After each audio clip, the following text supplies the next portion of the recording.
ரெண்டு பேர்த்துக்கு மத்தியில தான் போட்டியே. இன்னொன்னு யாருமே எதிர்பார்க்காம இருந்த ஒரு விஷயம் இப்ப எதிர்பார்க்கக்கூடிய இடத்துல இருக்கு. அது என்னன்னு தெரியல. மகாஜனங்களே, இப்போ உங்களுக்கு நாங்க கதை சொல்ல போறோம். ஆமா, கதை சொல்ல போறோம்.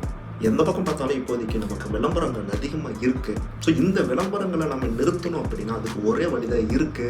நம்ம 23ஆம் தேதியை தாண்டி தான் ஆகணும். ஸோ யாருமே மறக்காம 23ஆம் தேதி போய் ஓட்டு போட்டுருங்க. அரசியல்ல இந்த மாதிரி பல எலெக்ஷன்ஸ் எல்லாம் நடந்திருக்கும். அதுல ஒரு சில இன்ட்ரெஸ்டிங்கான ஒரு சில எலெக்ஷன்ஸை இந்த வீடியோவில் பார்க்கலாம். கக்கரிக்கோ, அதாவது இது கொக்கரக்கோ இல்ல, கக்கரிக்கோ. இது ஒரு பெண் காண்டாமிருகம். பிரேசில் 1958 நடந்த எலெக்ஷன்ல அப்ப அந்த நாட்டுல ஏகப்பட்ட பஞ்சம், ஊழல் அதிகமா இருக்கிறத வெளிக்காட்டக்கூடிய விதமா இட்டப்பொறை மார்டின் அப்படிங்கிற ஒரு பத்திரிகையாளர் கழுதையை நம்ம தேர்ந்தெடுக்கிறத விட ஒரு காண்டாமிருகத்தை தேர்ந்தெடுக்கிறது நல்லது அப்படின்னு சொல்லி கருத்து வெளியிட்டிருக்காரு. அது மக்களிடையே மிகப்பெரிய அளவுல பரவி மக்கள் அவங்களுடைய எதிர்ப்பை வெளிக்காட்டக்கூடிய விதமா அந்த எலெக்ஷன்ல அதிகமான ஓட்டு அந்த காண்டாமிருகத்துக்கு தான் போட்டிருக்காங்க. குறைஞ்சது எவ்வளவு போட்டிருப்பாங்கன்னு நீங்க நினைக்கிறீங்க? அந்த காண்டாமிருகம் தான் முதல் இடத்துல வந்திருக்கு. சுமார் 1 லட்சம் ஓட்டு அந்த காண்டாமிருகம் வாங்கியிருக்கு. 2வது இடத்துல ஒரு மனுஷன் ஜெயிச்சிருக்கான். அவன் வாங்கினது வெறும் 10,000 ஓட்டு தான். அந்த இன்சிடென்ட்டுக்கு அப்புறம் ஓட்டு கக்கரிக்கோ அப்படிங்கிற ஒரு பிரச்சாரம் மிகப்பெரிய அளவுல, அதாவது அரசாங்கத்துக்கு எதிராக காட்டக்கூடிய விதமா இருக்கு. முதல் உலக போர் நடந்துகிட்டு இருக்கும்போது போருக்கு எதிராக பேசுனா அது சட்டப்படி குற்றம். அமெரிக்காவில் இதுக்கு பதிலாக சோசியலிஸ்டான ஈரோஜினி வி டெப்ட், இது பணக்காரங்களுக்கும் ஏழைய சாவடிக்கிறதுக்கும் நடக்கிற போர்னு கருத்து சொல்லியிருக்காரு. இது சட்டப்படி குற்றம் அப்படின்னு சொல்லி செடிக்ஷன் ஆக்ட் ஆஃப் 1918 படி அவரை தூக்கி ஜெயில வச்சுட்டாங்க. அப்போ அங்க நடந்த எலெக்ஷன்ல சோசியலிஸ்ட் பார்ட்டி அவரையே கேண்டிடேட்டா நிறுத்தியிருக்காங்க.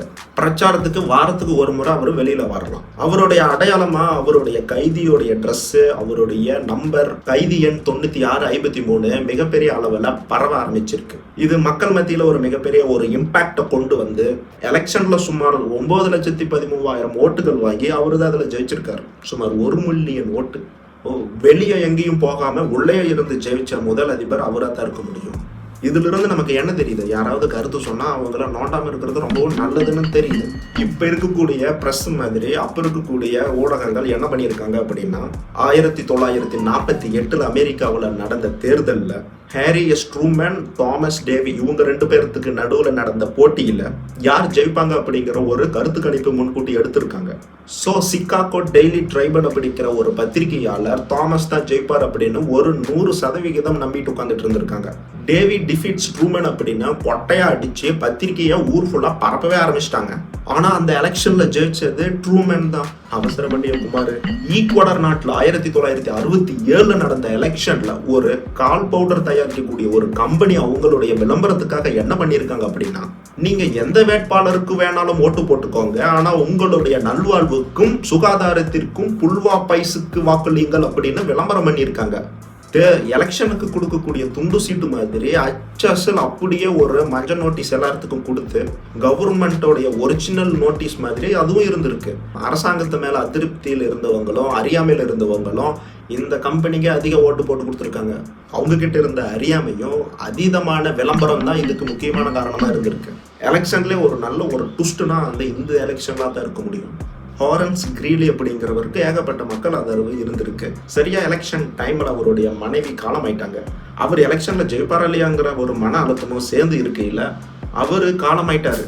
மக்கள் ஓட்டு போட்டு முடிச்சதுக்கு அப்புறம் கடைசியா வாக்கு எண்ணிக்கும் போது அதிபரை தேர்ந்தெடுக்கக்கூடியது எலக்ட்ரல் காலேஜ் அதிபர்கள் கிட்ட தான் அந்த முடிவு எடுக்கிற அதிகாரம் இருந்திருக்கு.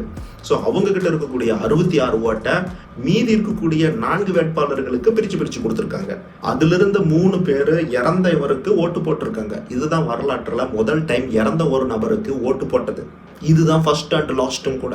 கிரேலி மட்டும்தான் உலகத்திலேயே ஆளே இல்லாம ஓட்டு வாங்கின ஒரு ஆளா இருக்க முடியும். ஸோ இந்த வீடியோ உங்களுக்கு ரொம்பவும் பிடிச்சிருக்கும்ட்டு நான் நம்புறேன். இதே மாதிரி ஒரு சில இன்ஃபர்மேஷனை நம்ம அடுத்த வீடியோல பார்ப்போம்.